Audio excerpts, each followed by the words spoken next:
Seja muito bem-vindo à segunda parte do Em Foco. Na primeira parte estivemos aqui a falar de relações laborais e estivemos também a falar dos processos de imigração, quem precisa por vezes de imigrar ou quem quer imigrar, por exemplo, quando acaba um curso. O primeiro trabalho, o primeiro estágio é normalmente algo que marca uma pessoa. Gostava agora de chamar aqui a nossa produtora, a Cristina, que tem estado a trabalhar nos últimos 3 meses aqui. Boa noite, Cristina, que tem estado a trabalhar nos últimos 3 meses na produção precisamente deste programa, do Em Foco, a ajudar-me a preparar este programa. Cristina, há um curso feito, há um primeiro contacto com o mercado do trabalho. Como é que é em termos de futuro? Ficar por cá ou ir para fora? Bem, eu, acima de tudo, eu acho que como quero tirar partido da licenciatura que fiz, porque acho que foi um investimento na minha área e era mesmo aquilo que eu queria, eu fico otimista e gostava de conseguir alguma coisa cá em Portugal, se não for na minha cidadezinha rural, pode ser noutro local, mas eu acho que como as coisas são muito difíceis no país e também não posso pensar que lá fora está tudo ótimo, porque de maneira nenhuma e não é fácil, quem sabe emigrar, e tenho pensado muito nisso, mas por um lado eu tenho pena porque sei que, como eu, toda a gente e muitos jovens da minha idade também pensam, e o que vai acabar por acontecer talvez seja isto que vem a acontecer, que é o envelhecimento do país, e acho que os jovens é que são capazes de provocar o crescimento e não o envelhecimento. E nesse sentido, para onde, Cristina? Qual era a ideia? Eu ando a para investigar. Para muito longe, parece-me, não é? Sim, porque na Europa as coisas não estão fáceis e não vou emigrar à toa, sem pensar, porque não é fácil. Claro que a Alemanha e a França, se calhar já pensei nisso, mas quem sabe um estágio internacional, e tenho andado acho que vou apostar também nessa área, se achar que aqui está mesmo complicado para mim. Já ouvi falar no Japão, já ouvi falar na Ásia, muito Sim, longe. porque... Bom, há uma coisa que eu gostava que nos dissesses, Cristina, aqui aos espectadores. Em relação, digamos, ao primeiro parte de trabalho, digamos, uma primeira colocação de trabalho, tu hoje tens a noção clara que não vais ter só um trabalho na vida, ou uma espécie de trabalho, pois não? Isso não te atrapalha? Não me atrapalha. Não vou dizer que é minimamente, não é tudo fácil. Agora, por exemplo, na minha licenciatura eu aprendi a ser flexível e se não é numa área, vai ser noutra. Eu já me mentalizei disso, aliás, acho que o estágio que eu fiz aqui na Regiões TV, peço perdão, é a prova de que eu não vinha, se calhar, fazer propriamente produção e acabei por gostar. E penso, e quem sabe esta área não é o melhor para mim, e por isso eu sei que não é como os nossos pais, que trabalham 30 anos na mesma empresa. Eu sei que isso aí hoje é completamente impossível e estou disposta a enfrentar isso. Cristina, muito obrigada. Ela está a chegar ao final do estágio. Verdade seja dita, tem dado uma ajuda preciosa, como toda a equipa, neste programa do Em Foco. Então podes continuar e para a Regi agora. Obrigada, muito obrigada a todos. Doutora, estávamos aqui a falar de gente nova que é capaz de ir para fora e que nós ficamos todos com um bocado de pena, porque é desta massa que se faz o país, não é? Permita-me que lhe leia aqui um excerto, uma notícia que vem a propósito dos jovens, que eu li no Público do cronista Rui Tavares, e que ele diz no final já da notícia, portanto ele está a falar da questão laboral e diz: pela primeira vez a automação começa a substituir trabalho qualificado e não sobra sal. Fez-me lembrar agora a nossa jovem quando ela diz flexível, quer dizer, hoje todos somos descartáveis, mais os jovens, mas acabamos todos por ser descartáveis. E eu penso que esse até seria, ou até poderá ser, um dos motivos de muita da indignação atual. Ele, a dada altura, aqui diz assim: considerem os seguintes sintomas dessa realidade. A CNN vai despedir 50 jornalistas, principalmente de imagem, para usar material recolhido pelos amadores. Pela primeira vez a automação começa a substituir trabalho qualificado e não sobra sal. Uma subida nas taxas de juros faz substituir políticos eleitos por tecnocratas. Isto acontece quando poderíamos estar tão perto de conquistar velhos sonhos da humanidade. Usar a educação contra a ignorância, o acesso à informação para o exercício da democracia e a automação contra o trabalho embrutecedor. Mas as conquistas não caem do céu. E pois então, não.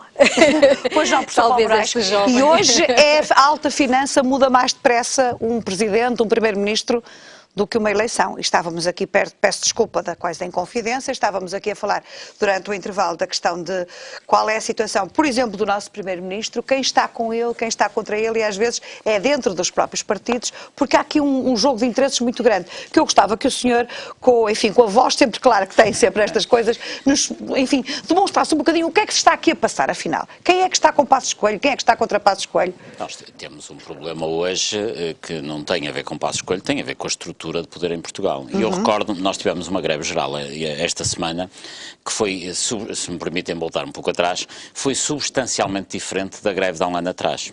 Porque há um ano atrás houve uma greve geral e quero até enfatizar aqui um aspecto. Uma greve geral não é propriamente uma greve, que eu pelo menos entendo como tal, não é uma greve contra a entidade patronal. Numa greve geral chega a haver empresários que fazem greves com os seus trabalhadores, ou seja, uma greve geral não é uma greve propriamente de sentido laboral tradicional. Uma greve geral, eu entendo como tal, é uma manifestação de protesto que a sociedade tem face a uma determinada situação do país. Aliás, se me permite, quer o El País, quer o Le Monde diziam exatamente isso da greve em Portugal. Mas eu, enfim, fiz greve geral, não é? Fui um participante e não tenho nada contra as minhas entidades patronais, muito pelo contrário, entendo uma greve como um sinal de protesto, um sinal também. de protesto geral da sociedade. Acontece é que há um ano atrás a sociedade portuguesa estava asfixiada, talvez por um tipo de poder, que era o poder na altura do engenheiro Sócrates e de quem o acompanhava, e a sociedade estava um pouco cansada, no plano até sociológico, mais até que no plano político, aquela estrutura de poder já cansava a sociedade portuguesa. Mas os cidadãos fazem uma greve geral há um ano atrás, numa perspectiva de que haveria uma alternativa, ou seja, tinha que sair aquele poder e vir o poder seguinte. Ora, o que aconteceu este ano é que é uma greve, de alguma forma, em que os trabalhadores estão um pouco desorientados. Aliás, estes elogios que Passos Coelho faz aos dirigentes sindicais... Exatamente, não é muito comum. Porque, de facto, não, é que há aqui uma aliança, porque os dirigentes sindicais ajudam o governo a manter alguma ordem no meio desta confusão e desta desorientação. Porque, em boa verdade, os dirigentes sindicais, enfim, já são alguns até jurássicos quase, já são vitalícios. Eu penso que o secretário-geral da Intersindical parece ser até um cargo vitalício, porque eu, desde que me conheço, é ele o secretário-geral. E, enfim, isto acontece, aliás, em muitos sindicatos. E o que acontece... Era o Judas antes, não era? Exatamente, era o Judas. Mas o que acontece é que esta desorientação, no sentido em que as pessoas fazem greve e não sabem muito bem contra quem é que estão a protestar, porque neste momento não há alternativa. Porque o grande problema é que neste momento, mesmo que o poder instituído caísse todo, não havia uma alternativa para o substituir. Pois é, quem é que vai para lá mesmo? Que eventualmente, peço desculpa de interromper, mesmo que houvesse aqui uma coligação de interesses, como referi há bocadinho o Custódio, por exemplo, em que o próprio Presidente da República tivesse uma intervenção mais forte relativamente ao Governo. Mas quem é que substitui este poder por qual? Absolutamente. Pergunto-lhe. E acho que as pessoas também perguntam muito isto, não é? Eu acho que há dois aspectos nesta greve que não se sentiram na anterior. Por um lado foi essa falta de alternativa. As pessoas estão a protestar, mas não sabem muito bem para onde é que são de dirigir. É que enquanto na greve do ano passado estavam a tentar bater uma parede para derrubar, neste momento parece que estão a correr na praia e não sabem muito bem para onde é que se estão a dirigir. E depois há um outro aspecto que é, nesta greve desta semana, sentimos movimentos que não eram comuns em Portugal. Aliás, a informação passou um pouco ao lado disso, mas os movimentos que houve, nomeadamente em Lisboa, devido aos partidos em repartições de finanças, coquetel Molotov, isso não é habitual na nossa tradição portuguesa, o que quer dizer que há movimentos de indignação que já não são devidamente organizados pelos movimentos sindicais tradicionais. Ou seja, começam a ser movimentos inorgânicos, que eu acho, aliás, positivos, não acho negativos. Vejo as pessoas muito preocupadas, eu não estou nada preocupado. O que nós precisamos mais é de movimentos inorgânicos que abanem toda esta sociedade de tão pantanosa que ela está. Agora, oxalá não haja violência contra as pessoas, como é evidente. Mas movimentos inorgânicos são importantes e esta é uma faceta nova da sociedade portuguesa. Começam a surgir movimentos que os partidos tradicionais, os sindicatos tradicionais, o poder tradicional já não controla, o que, como eu digo, acho muito positivo, mas temos de ter algum cuidado, nomeadamente em termos de questões de segurança. É evidente também que o Primeiro-Ministro Pedro Passos Coelho está a ter uma vida difícil porque alguns setores do PSD, sentindo que ainda não há uma alternativa do lado da oposição, nomeadamente do PS, até porque aparentemente o PS vai votar este orçamento abstendo-se, mas quase que queriam votar a favor, o que também, enfim, eu não compreendo muito bem. Aquela oposição mais radical como o PC e o Bloco de Esquerda, enfim, é uma oposição que nunca se assume como alternativa, portanto é uma oposição que vive para ser oposição. Ganharam aquele nicho de mercado e não querem outra vida, não é? E, portanto, eles querem é ser oposição e jogam bem nesse mercado, oposição, confundem muito o que é política com comunicação, nomeadamente o Bloco de Esquerda faz política só para a comunicação e, portanto, tem aquele nicho de mercado, não querem ser alternativa. Como o PS aparentemente também não quer ser alternativa, ou pelo menos não dá mostras disso, começa a surgir oposição dentro do PSD.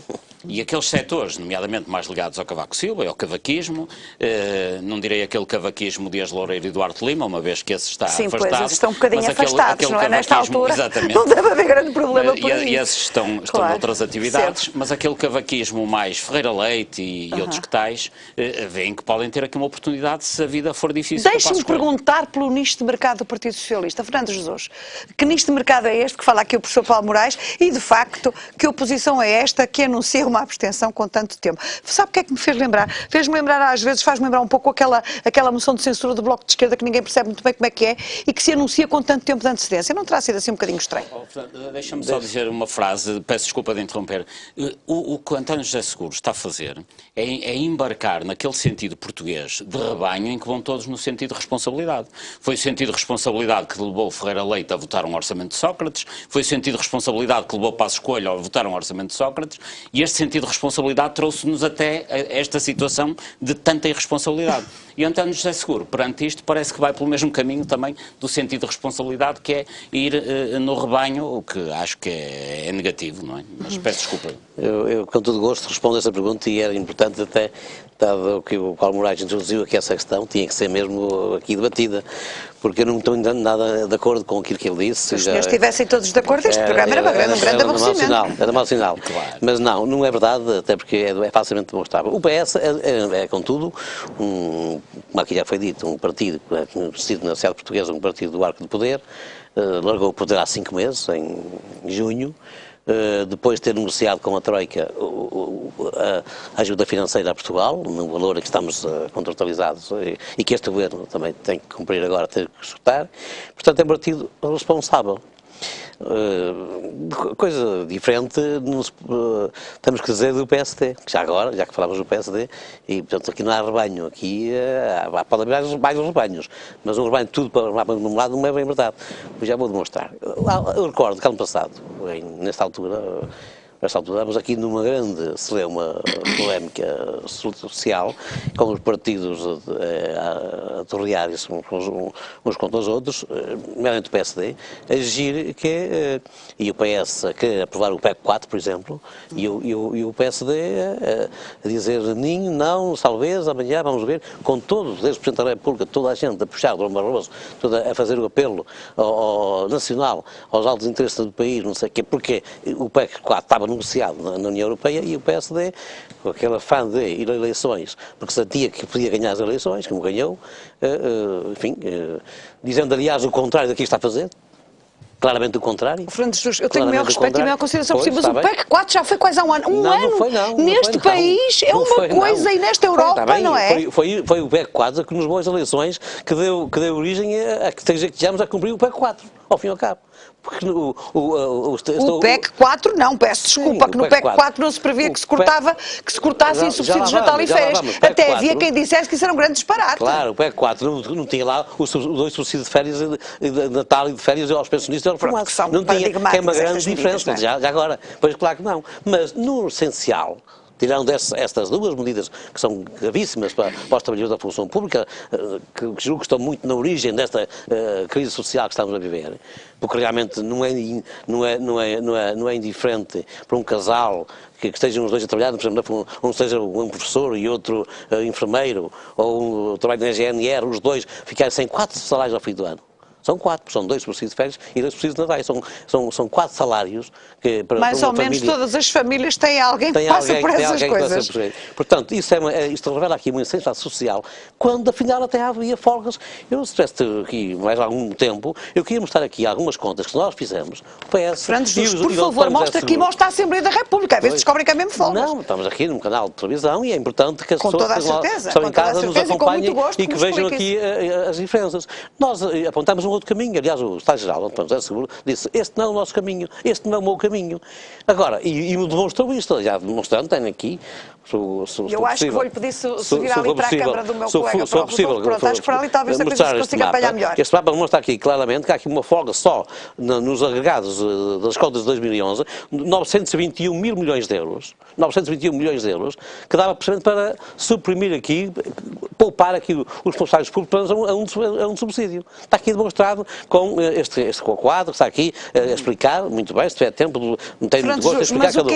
Mas a verdade é que o António José Seguro, já agora para concluir, usando aqui de um sentido de responsabilidade que claramente teve, e porque o passado não nos é indiferente, nós sabemos, a crise financeira não começou agora com este governo, já vinha atrás, nós fomos obrigados a negociar com a União Europeia esta ajuda financeira a Portugal, e portanto, em nome desse sentido de responsabilidade, dissemos ao país que nos íamos abster neste orçamento, na convicção de que o governo, como ainda ontem eu vi o Paulo Rangel num outro canal de televisão, fazer um apelo ao país para que o PSD fosse sensível aos argumentos do PS e correspondesse à ajuda que estava a ter e à compreensão, no sentido aqui de que há aqui uma ideia também de alguma coesão política no país que seja benéfica para a imagem que queremos transmitir para a zona euro e para a União Europeia e também, e até para os mercados, se quiserem, os mercados que neste momento Portugal não está a recorrer-se a ele porque neste momento ainda está a viver com as ajudas financeiras da União Europeia, mas daqui a pouco, em 2013, terá que recorrer aos mercados. Portanto, no sentido de também dar um sinal para o exterior, porque também temos essa grande responsabilidade que foi ter que negociar com a União Europeia essa mesma ajuda que estamos agora a cumprir, portanto, tem que um sinal. E ainda por cima é acusado às vezes por setores também do PS, agora, quer dizer, há gente no PS que achava que nós íamos estar contra este orçamento. Não é? Já agora tenho aqui um outro homem também muito ligado, sempre seguiu muito perto do Partido Socialista. Mas eu estou muito de acordo com a linha definida agora para o António José Seguro, porque ele tem aqui um sentido de responsabilidade e vai ver que é assim que que o PS se vai credibilizar. Na discussão orçamental vai demonstrar cabalmente que estas contas estão certas e o Governo ainda não disse que elas estavam erradas, diz que não há folgas, mas elas estão aqui demonstráveis facilmente. Portanto, se não é vontade, vamos ver o que acontece segunda, terça e quarta-feira, estamos ainda 3 dias e mais o fim de semana. Vão ser 3 dias muito quentes, apesar de já estamos a chegar quase ao inverno. Deixe-me passar agora para o Custódio. Será que o Partido Socialista neste momento consegue demonstrar, nomeadamente ao seu eleitorado, por exemplo, que está a fazer oposição? É muito cedo. O Governo está, apesar de tudo, em lua de mel. O Governo está há poucos meses. As sondagens demonstram que continua com estado de graça. Portanto, quando existe este clima, as eleições servem para isso, para criar um período de acalmia, de não haver alternativa. Ainda bem que neste período imediato não há alternativa já. E, portanto, nesta altura é muito difícil de ser-se oposição no sentido de ser alternativa. E, portanto, o PS não é, nem poderia ser, seria anormal, não há experiências no mundo. Até porque tem responsabilidades em tudo isto, não? E porque também tem um passado muito recente, e portanto é impossível, seria impossível ao PS nesta altura constituir-se como alternativa, passado 5 meses. Não há exemplos nas democracias ocidentais que eu conheça, não há nenhum exemplo destes. Portanto, parece-me que não. Bom, já agora passava aqui para o Cancelador outra vez. Falámos aqui também em questões de alternativas. É manifesto, as últimas sondagens também diziam exatamente isso, que o Partido Social Democrata continuava à frente com uma grande vantagem. De qualquer das formas, como é que se sai deste imbróglio todo? Já não falo em termos financeiros, mas também até em termos políticos. Há alguma saída ou definitivamente estamos condenados a ter que fazer aquilo que a Sra. Merkel e o Sr. Sarkozy querem de nós? Eu julgo que não estamos condenados. Nós fizemos uma escolha há relativamente pouco tempo, como foi dito. Temos um governo democraticamente eleito, com uma maioria estável, que vai muito para além da maioria parlamentar. O Partido Socialista tem responsabilidades acrescidas e, portanto, terá que segurar também os compromissos que ele próprio assumiu junto à União Europeia e da Troika. E eu penso que este é o caminho certo. Ao contrário, eu não concordei em nada com o que disse Fernando Jesus relativamente ao que se estava a dizer, relativamente ao passado, por uma razão muito simples. Eu acho que Portugal conseguiu, até com este governo, antecipar-se a escolhas que na Europa, nomeadamente a Itália e a Grécia, fizeram agora, que foi substituir governos democraticamente eleitos por governos um bocadinho mais tecnocráticos que estivessem mais próximos de poder cumprir os objetivos a que se Mas propõem. quem cedeu isso? Acha que foi a Itália ou acha que foi de facto os mesmos senhores do costume? Acredito que não, mas sabe, a Europa no pós-guerra, quando se constituiu, não foi para uma união alargada do ponto de vista político. Foi sempre em busca da segurança.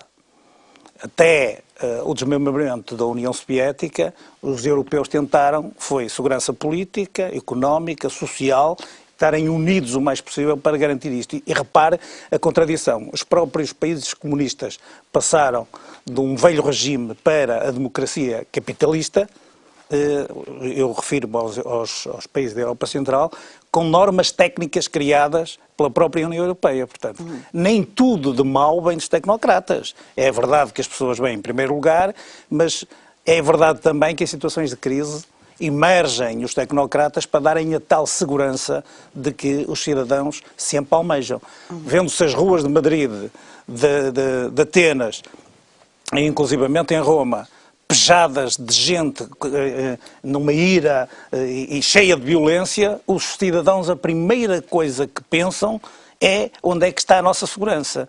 E o que procuram é alguém que lhes dê o conforto, a segurança de poderem tomar decisões certas, assertivas.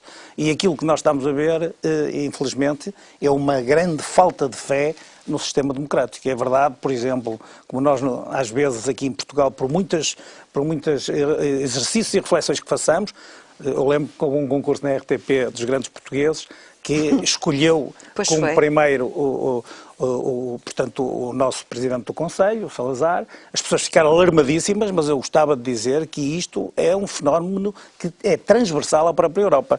O La Repubblica na Itália, há muito pouco tempo, fez uma sondagem alarmante, porque 22% das pessoas, dos italianos, não encontraram grandes diferenças entre um sistema autoritário e um sistema democrático. E 10% até diziam que um sistema autoritário seria muito mais eficaz do ponto de vista da governação do que, efetivamente, o sistema democrático. Somos maus alunos de história na Europa, não somos, doutor? Muito provavelmente. Muito provavelmente. Temos uma memória muito curta. Isto não é uma questão de memória, é uma questão de história. Mas mesmo, isto serve para nós tirarmos ilações. Porque foi com facilidades das folgas, que eventualmente o Partido Socialista agora insiste de novo, que nós depois chegamos ao desvario que nós chegamos neste momento.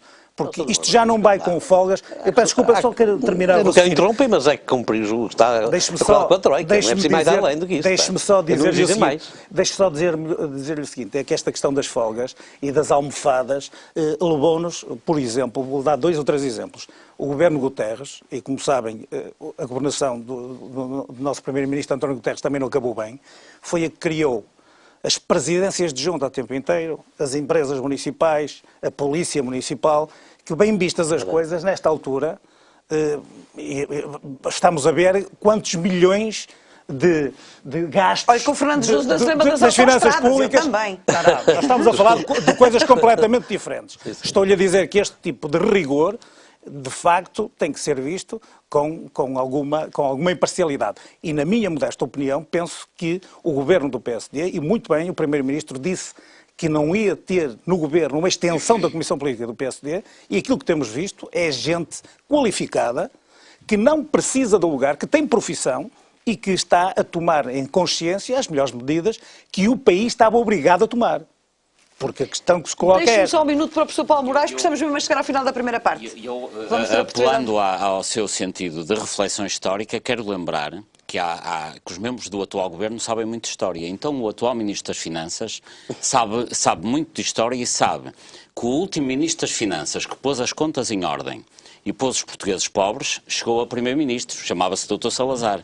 E o Primeiro-Ministro dele chegou a Presidente da República, que era o Marshal Carmona. Portanto, quem sabe se daqui a uns tempos não teremos o Dr. Gaspar a Primeiro-Ministro e o Passos Coelho a Presidente da República. Que eu, por acaso, não acredito muito, que acho que a história não se repete. A história não se repete, mas às vezes... Deixa-me só mas às vezes é assim, Fernando Jesus, vai-me já responder. Só por causa do Guterres, vai passar para outro tema, não é? Se calhar valia a pena. Eu sei que o Guterres criou as empresas municipais, é verdade. 10 segundinhos mesmo, que é o que me estão a dizer da Regi. Mas fez outras coisas já agora, e isso dava outro tema. A economia do país, no tempo do Guterres, cresceu acima da média europeia. Pronto, e daqui a pouco vamos voltar na terceira parte a continuar continuar a ter um pouco a noção de como é que estamos e como é que podemos ficar em Portugal no dia a seguir à greve geral, aqui na GSTV.